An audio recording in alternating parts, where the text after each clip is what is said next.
और एसआईटी और जांच एजेंसियों की विश्वसनीयता और निष्पक्षता पर काफ़ी गंभीर सवाल खड़े करता है। अब सीबीआई के पास जो केस जिस हालात में सौंपा जा रहा है, कई अहम सबूत और साक्ष्य इसमें या तो नष्ट कर दिए गए या मिटा दिए गए या उनके साथ छेड़छाड़ की गई है। नीट छात्रा की मौत की जांच के मामले में एसआईटी नाकाम साबित हुई। सीबीआई को अब केस सौंपने के लिए सीएम नीतीश कुमार ने केंद्र सरकार को लिख दिया है। सीबीआई की जांच होगी इस मामले की, लेकिन इस पर सवाल खड़े हो रहे हैं। नेता प्रतिपक्ष तेजस्वी यादव ने भी सवाल खड़ा किया कि सरकार अब उस लायक भी नहीं रह गई कि एक केस की जांच कर सके। तेजस्वी यादव ने सवाल खड़े किए। परिवार भी सवाल खड़ा कर रहा है कि इस मामले की सीबीआई जांच के बजाय न्यायिक जांच होनी चाहिए, क्योंकि सीबीआई जांच का नतीजा भी एसआईटी जांच की ही तरह होगा। परिवार को दौड़ाया जाएगा, मिलेगा कुछ नहीं। तो परिवार भी सवाल खड़े कर रहा है, नेता प्रतिपक्ष तेजस्वी यादव भी सवाल खड़े कर रहे हैं। और इस बीच वकील का बड़ा बयान सामने आ गया है। जो पीड़ित परिवार है, उनके वकील हैं, उनका बड़ा बयान सामने आ गया है। नमस्कार, दर्श न्यूज़ देख रहे हैं आप, मैं हूं अनुराग। नीट छात्रा के मामले में हंगामा बढ़ता ही चला जा रहा है। पटना की सड़कों पर प्रदर्शन हो रहा है।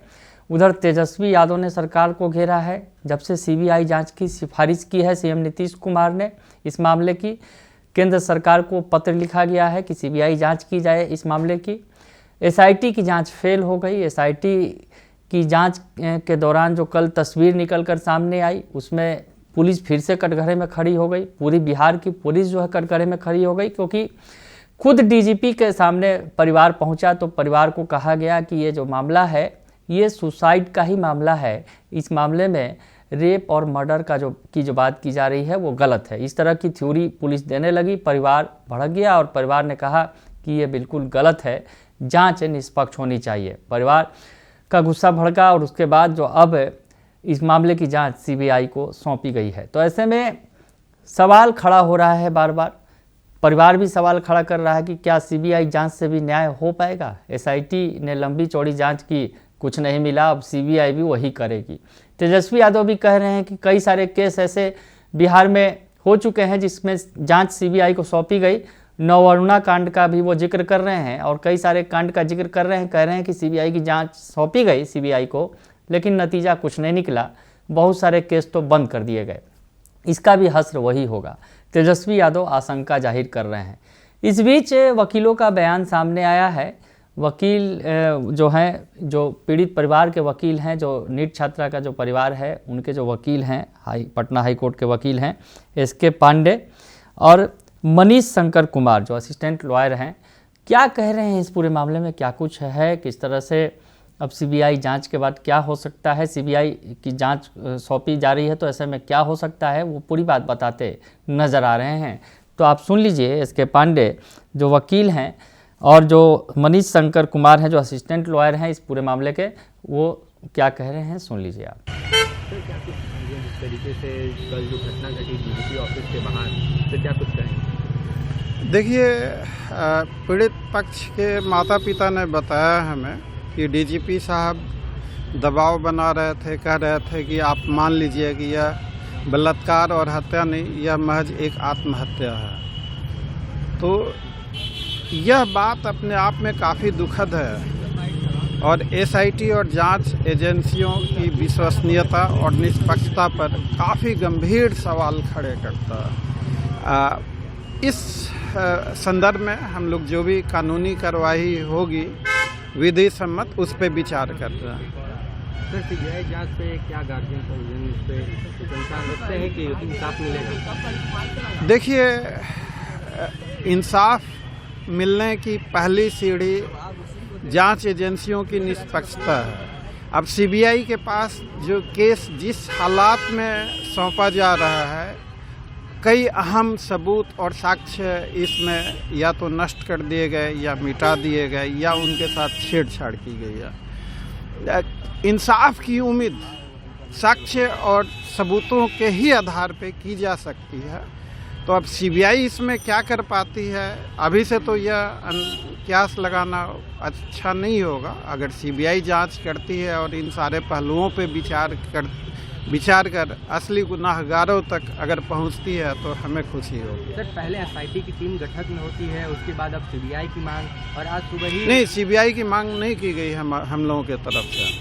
हम लोगों ने कभी सीबीआई जांच की मांग नहीं की है। सरकार ने जो अनुशंसा की है केंद्र को, उस पर क्या कुछ कहेंगे? सरकार ने जो अनुशंसा की है सीबीआई जांच की, यह तो हमें ऐसा लगता है अपनी जिम्मेवारियों से भागना। अभी तक के जांच में जो लोग दोषी हैं, जिन्होंने साक्ष्य और सबूतों के साथ छेड़छाड़ किया, इस केस के अहम सबूत जिनके साथ छेड़छाड़ की गई, सरकार ने उसमें जो अधिकारी दोषी हैं उन पर क्यों नहीं कार्रवाई कर रही? सरकार, आपके चैनल के माध्यम से हम मांग करते हैं कि इस केस में साक्ष्य और सबूतों के साथ जो छेड़छाड़ हुई है और उसके जो दोषी अधिकारी हैं उन पर तत्काल कार्रवाई की जाए। परिचय दीजिएगा। एसके पांडे, पीड़ित पक्ष के वकील। सर, जो बच्ची के ऊपर जो गारमेंट पे स्पर्ड मिली हुई थी, क्या कुछ कहिएगा? क्या किस तरीके से पुलिस उसको बचाने की कोशिश कर रही है? हाँ, बिल्कुल देखा जा सकता है, क्योंकि अब उनके बच्चे के अंडर गारमेंट्स पे ह्यूमन सीमन का मिलना, कहीं ना कहीं ये बात क्लियर होती है कि उसके साथ उस दिन उस समय कुछ ना कुछ जबरन हुआ था, जिसको सभी मिलकर छिपाना चाहते हैं। क्योंकि पुलिस का आज भी कहना है कि ये उनके साथ असॉल्ट नहीं हुआ है, उनके साथ कोई रेप नहीं हुआ है। पुलिस आज ये भी कह रही है कि सिर्फ और सिर्फ ये एक आत्महत्या है। जब आत्महत्या होगा तो फिर ये सब इंजूरी, सीमन, ये सब कहाँ से आएगा? तो इससे देखा जा सकता है कि कहीं ना कहीं पुलिस रियल कल्प्रिट को बचाना चाह रही है। 5 तारीख को जिस तरीके से जो घटना हुई, उसमें जो बेडशीट उसको धोने की भी बात सामने आ रही है, कोई सबूतों को मिटाने का भी कोशिश कर रही है। बिल्कुल बिल्कुल देखा जा सकता है कि कोई ना कोई सबूतों को मिटाने की कोशिश कर रही है और पुलिस उस डायरेक्शन में इन्वेस्टिगेशन नहीं कर रही है। क्या जो असली अपराधी है उसको बचाने की कोशिश क्या बिल्कुल बिल्कुल बिल्कुल किसी और को लगाने की कोशिश की जा रही है? बिल्कुल, अगर मान लीजिए कि लियर कल्प्रिट को बचाया जाता है तो कोई ना कोई इनोसेंस में भी फंस सकता है, किसी को भी फंसाया जा सकता है। बिल्कुल बिल्कुल, पुलिस सही दिशा में, सही डायरेक्शन में इन्वेस्टिगेशन नहीं कर रही है। परिचय देंगे।